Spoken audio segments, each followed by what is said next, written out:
Hakuna kiumbe yoyote mwenye jeuri ya kunitisha au kunibabaisha kunitoa kwenye msimamo wangu. Watu wenye akili timamu hawatishwi.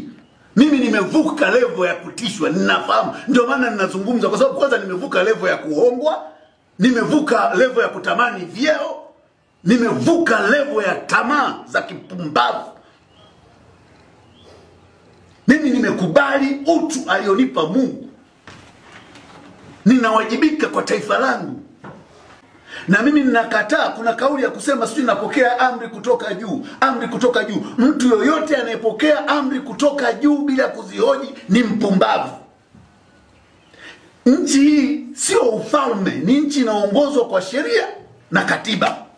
Kwa sababu wewe ni rais, wewe kwa sababu ni waziri, au kwa sababu ni nani, maamuzi mabovu yanapita, mtu anasema maagizo kutoka juu. Wewe una kichwa? Hujui instrument za wizara yako? Hujui wajibu wako wa kikatiba? Can you not make a simple analysis? Hatuwezi kuwa taifa la kibwege kiasi hichi. Tuna mikataba mibovu inapita. Usisikilize mambo ya nia njema. Nchi haiongozwi kwa nia njema, nilishasema. Nchi inaongozwa kwa sheria, katiba na kanuni. Nia peleka kwenye mahusiano huko.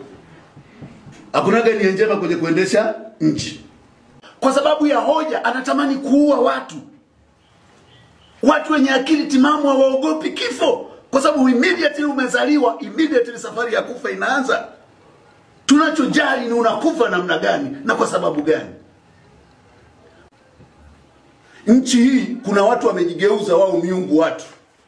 Wao na familia zao wanataka kugeuza Watanganyika kama ng'ombe wao zizini, watuswage kwenda machungani na kuturudisha muda wanaotaka. Nataka kuambia kama walifikiri sisi ni kondoo, tumeshageuka kuwa wanambuzi wa korofi na tumeshanyanyua mkia kama ngiri. Hakuna mahali watakapotufuga tena. Tunahitaji uwajibikaji. Wanajificha kwenye kichaka, mara waseme mapinduzi, si uhaini, mara waseme udini. Kote huko ni kukwepa kuwajibika. Wengi hatuwajibiki. Tunafikiri sisi tuko hapa by default. Hatuko kwa default. Tunaishi sasa kwa sababu Mungu amepanga mpango wenzetu waje kuishi miaka 400 ijayo. Kwa hiyo tuna wajibu wa kutumia rasilimali zetu kwa kuwajibika, kwa kuhakikisha tunalinda maslahi ya sasa na yajayo ya taifa letu.